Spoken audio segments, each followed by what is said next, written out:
Hi, this is Greg Jasmus for SDI FTT 104, Week 4, Complete Firearm Disassembly. Before we get started, since we are dealing with a firearm, let's go ahead and safe and clear. Confirm there's no magazine. Cycle it 3 times, lock the slide of the rear. Visually and physically inspect it. Visually and physically inspect it. We're all cleared. So, first things first, let's go and do field strip takedown, get to that level. For a comprehensive understanding for that, look at an earlier video. Links may be below. So, we have our barrel removed, we have our guide rod removed, so we have 2 pieces there. We're going to set them all to the side. Alright, that's field stripped. So let's talk about what tools you need. For one, you need a correct size punch. And to be fair, this is pretty much the only tool you really need unless you're going to be removing the sights or the red dot. We are neither, there's no cost for that. Anytime you remove the red dot, you have to re-zero it. We're not doing that for this process, so that's as far as we're going for that. For the frame, like I said, it literally just needs you have 2 pins here that need to be removed. And then the magazine spring and its catch is a little tricky. So I brought a couple extra tools here. One is a little J-hook tool. Well, it's actually more of an L-hook tool.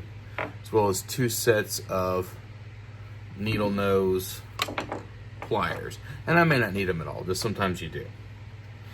So, alright, first things first. The slide assembly. There's a little black, and I don't know if you can see here in the video, capping right here, right below the striker. You press down on that. Then with a good firm hand, you keep constant pressure. You slide off your base plate, put that to the side of the parts. You're done with your tool for now. You remove the striker assembly. Glock does consider this a one-piece assembly, so we are not going to remove the retaining caps and the plastic striker assembly catch. Next, we remove the extractor assembly, which has 3 parts to it. You have the extractor rod, the extractor spring, and the extractor plunger. The plunger is a plastic bit that holds off to the back of your backer, your slide stop backer. Much. That has relieved tension against the extractor, so we're going to go ahead and pull it on out. And as you do so, your striker safety and spring is going to also fall out, so we're going to pull that out here. And there is our extractor. The slide is now completely disassembled. So let's go to the frame. Glock is a little extra in the fact that pins come out reverse. Typically pins go from left to right. Glocks go right to left, and it's even more critical to do that in your Gen 4s and lower. First things first, we're going to do the block safety pin. Just press it in. You should require any tools. You may have to wiggle the slide stop in order to get it to release, but it will come out. It should not require any hammering, that kind of stuff, although first time can be a little extra.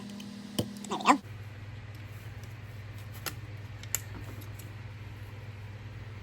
There's our blocking pin. So we're going to lift up and remove.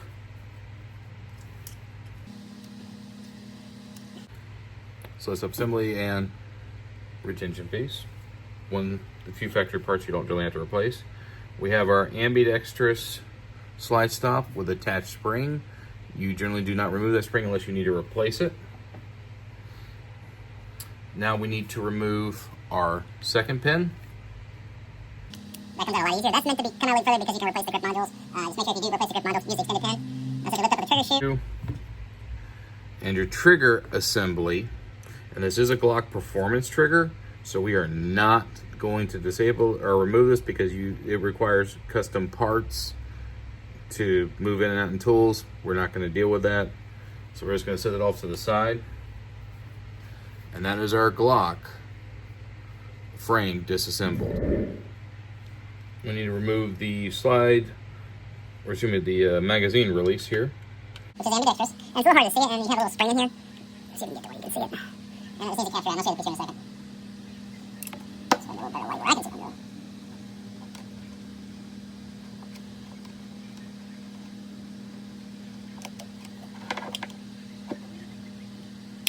There we go. And then somebody just pushes through. But be careful because you will get caught up on the spring. For the record, this is my least favorite thing to do on these pistols, by the way. I absolutely hate these. And I generally do not recommend it. Just send it unless you have to.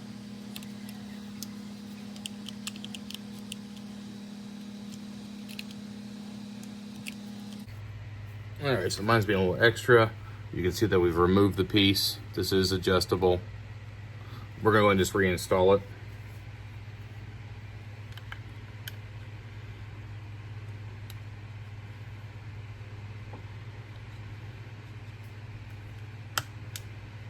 Which is going to start our reassembly. This is why I like to use those pliers, guys.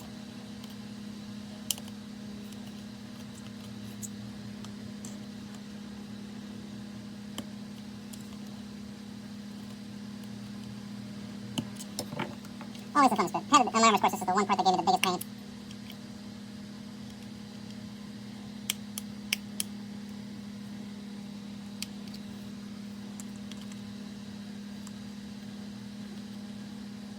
There we go. So we're reattached. We're going to put back in our shoe and assembly. Slide in the trigger first. Get it clear out of the way. And carefully while you're holding tension, guys. You do have to hold tension there. Slide back in your part. We can now put back in the grip retention, power control grip retention pin. And it should just slide right on in. It might require a little bit of force. Again, it goes from right to left, not left to right. There's no indentations there, guys. So just remember, one end is your in, the other, more your out. And you do use your punch tool to help make it nice and level on both sides. Now, slide, stop, and assembly. It fits into a nice good little notch there. Your barrel stop and retention block. Press it down. You make sure you line up your holes nice and good here with the slide stop. You may or may not have to press down in order to get the pin in and going. So you can see that really well. Or not. Make sure all your holes are all lined up. Again, right to left. There's a series of notches here, guys, but the good news is it's kind of universal.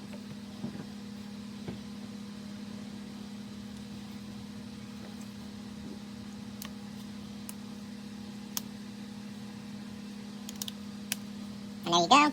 My pin went nice, and again, nice good and flush. You'll feel it lock and click. Do not over push it or you're going to have problems. So we have the frame reassembled. Time for the slide. So, first part is the extractor. Only fits in one way, guys.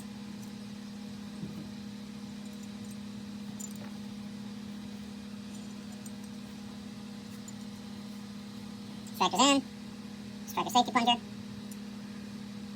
Again, only fits in one way, and it is retained by the extractor, guys. Extractor plunger only fits in one way. Metal on metal, plastic on plastic. If you screw it up, you will know it, because instead of seeing silver metal here, you will see black plastic. Striker assembly, goes all the way in. Bring as far down as you can. Slide back, retention cap. Go ahead and start sliding it on. You're going to have to press down this top piece here. And it does sometimes get easier if you use your punch tool just to grab a corner of it to help lower it below the height of this. If you've got an tension, you have to reset. Again, make sure that you don't let these parts just go willy-nilly fly in there. So we've got it over the striker retention cap. We now press down with our punch tool on the extractor rod and continue to slide. That part will snap back in. We're good to go. Test it. We have a good retention. Let's show you here. Good spring back. Barrel. Like we're going back to work for the kill strip. Make sure it's locked into place. Guide rod assembly. Again, make sure it's all notched correctly. Rails, slide. All the way back. Cycle. Safe direction. Pull the trigger. Good click. Hold down. Good reset. Safety still works. Guess what? We're done. Alright guys, that's it for SDI FTT 104. It's also last week for the assignment. It's just a 4-week assignment, so I'll see you later.